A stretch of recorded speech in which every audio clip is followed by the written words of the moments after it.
They found something terrifying at the bottom of the Mariana Trench. They found a life form at 36,000 feet beneath the Pacific Ocean, and it wasn't supposed to exist. 7 miles down. No sunlight, pressure strong enough to crush steel. For decades, scientists believed nothing complex could survive there. They were wrong. Half the air in your lungs started in this ocean, and something has been living in its deepest fracture. This is CreatureXX. From space, the Pacific looks calm, blue, still, endless. But beneath that surface, the Earth is torn open. In the late 1800s, a British research vessel lowers a weighted rope into the western Pacific. Routine measurement. The rope falls. 2 miles, 3, 4. Still no bottom. The crew watches the line disappear into the sea longer than it should ever go. When the weight finally hits the seafloor, they realize they are floating above a trench more than 1,500 miles long and nearly 60 miles wide. And at its deepest point, Challenger Deep, the bottom lies almost 36,000 feet below the surface. Drop Mount Everest into it. The summit wouldn't break the ocean's surface. That isn't depth, that's isolation. But the trench didn't form quietly. It was forced into existence. Beneath the Pacific, massive tectonic plates move constantly. The Pacific Plate, dense and ancient, is being driven beneath the Philippine Plate. The seafloor bends, folds, and sinks into molten mantle. This process is called subduction. But call it what it is, the Earth is consuming itself. Where this happens, earthquakes rupture the crust, volcano chains ignite, entire coastlines destabilize. The Ring of Fire circles the Pacific like a scar, and the Mariana Trench is one of its deepest wounds. But geology isn't what makes this terrifying. Pressure is.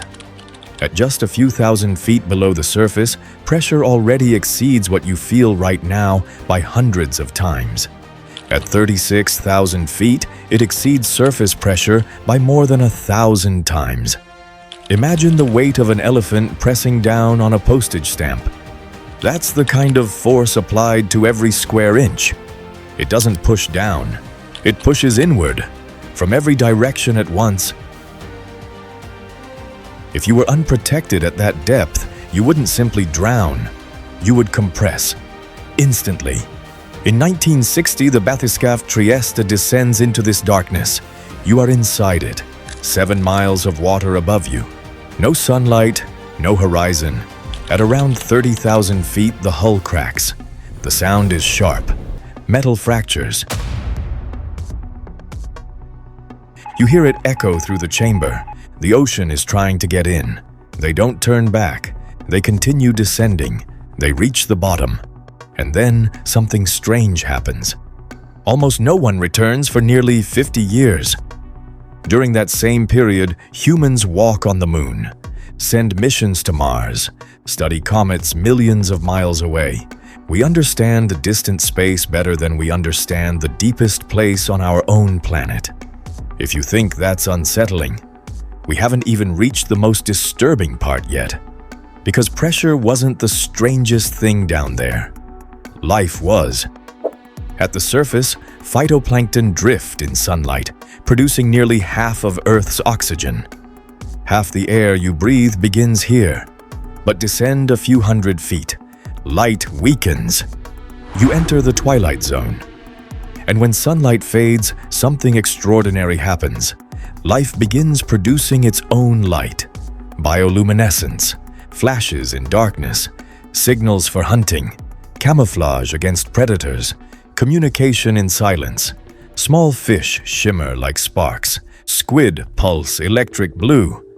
Plankton flicker like distant stars suspended in black water. It looks beautiful. Until you remember why it exists. Because in the dark, something is always hunting something else. Descend past 3,000 feet. Sunlight disappears completely. Temperatures drop.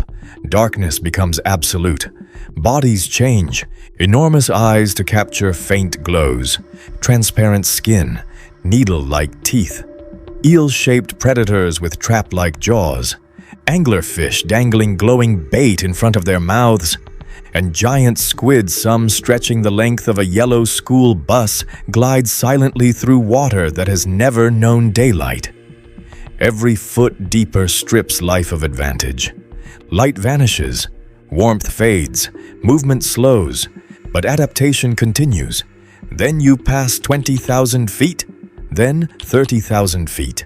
You enter what scientists call the Hadal Zone. But if you were there, it would feel less like science, and more like Hades' realm. Cold is permanent. Pressure equals the weight of multi-story buildings pressing against every square inch of your hull. The seafloor is covered in fine sediment formed from microscopic debris drifting down for thousands of years. Fragments of organisms, minerals, the slow snowfall of the ocean, and something moves there. Giant amphipods crawl across the silt. Pale sea cucumbers, sea pigs, drag themselves forward.